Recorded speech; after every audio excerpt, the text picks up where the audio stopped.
Screen पर दिखाई देने वाली तस्वीर मथुरा के बांके बिहारी के प्रसिद्ध ठाकुर मंदिर की है, जहां अक्षय तृतीया पर्व की तैयारी शुरू हो चुकी है। बांके बिहारी मंदिर समेत सभी मंदिर देवालयों में ठाकुर जी को शीतलता प्रदान करने के उद्देश्य से चंदन तैयार किया जा रहा है। कान्हा की पावन लीलास्थली अपनी उत्सव धर्मिता के लिए विश्व भर में मशहूर है।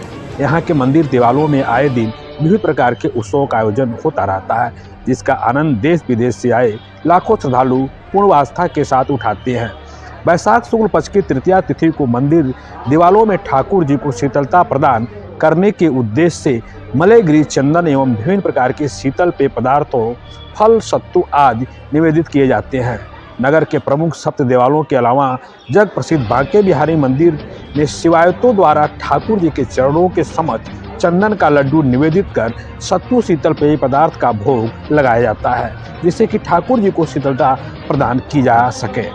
ठाकुर जी को अर्पित किए जाने वाले चंदन को कई दिन पूर्व से ही तैयार किया जाता है। शुद्ध चंदन काष्ठ के साथ केसर, कपूर, खस का इत्र आदि पदार्थों को गुलाब जल मिलाकर घिसा जाता है।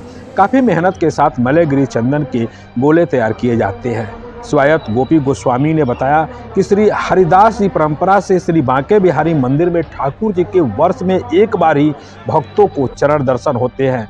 ठाकुर जी के पैरों में सोने की पैजनियां, कानों में लटकनदार कुंडल धारण कराए जाते हैं। बड़ा विशेष महत्व है। आज के दिन ही ठाकुर श्री बांके बिहारी जी महाराज अपने पूरे शरीर पर, पूरे श्री अंग पर चंदन का लेपन करते हैं और ठाकुर जी को चंदन के गोले चरणों में रखे जाते हैं और वो सारे भक्तों को वितरित करके वो औषधि का काम करते हैं। आज के दिन ठाकुर जी स्पेशल पोशाक पहनते हैं, जिसमें ठाकुर जी के चरणों के दर्शन होते हैं, जो साल में सिर्फ एक ही बार, एक ही दिन होते हैं। पूरे वर्ष भर लोग इसका इंतजार करते हैं कि ठाकुर जी के चरण दर्शन कब हो। इसका बड़ा विशेष महत्व है। कई वर्षों पहले ठाकुर जी के चरणों से सोने की गिन्नी निकला करती थी, जिसमें भीड़ कम होती थी, कोई भक्त लोग कम आते थे, तो ठाकुर जी के जितने खर्चे होते थे वो सब ठाकुर जी के सोने की गिन्नी से चलते थे। जैसे जैसे भक्त बढ़े हैं, ठाकुर जी की सेवा करने वाले लोग बढ़ गए हैं, उसके बाद से ये दर्शन बंद कर दिए हैं और ये सिर्फ दर्शन साल में एक ही बार कराए जाते हैं। ठाकुर जी को चरण दर्शन के संदर्भ में ठाकुर जी को बहुत सारे भक्त सोने और चांदी की पाजेब चढ़ाते हैं, ठाकुर जी को चरण चौकी चढ़ाते हैं, चंदन का लेपन करवाते हैं, चंदन के गोले चढ़ाए जाते हैं, ठाकुर जी को शीतल पेय पदार्थ का भोग लगता है और आज के दिन ही बद्रीनाथ के कपाट भी खुलते हैं।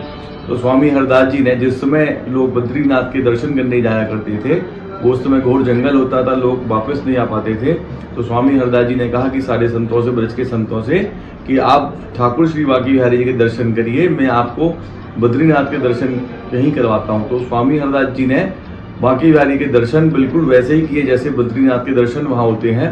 तो सारे संत समाज और सारे साधु समाज भी उस दिन दर्शन का आनंद लेते हैं। तो कहने का तात्पर्य है कि बांके बिहारी के दर्शन अगर आप उस दिन करते हैं तो आपको बद्रीनाथ के दर्शन का फल भी प्राप्त होता है। और ऐसे दुर्लभ दर्शन बांके बिहारी मंदिर में केवल एक ही दिन होते हैं, अक्षय तृतीया के दिन। तो आप सब लोग पधारें, दर्शन करें। श्री राधे।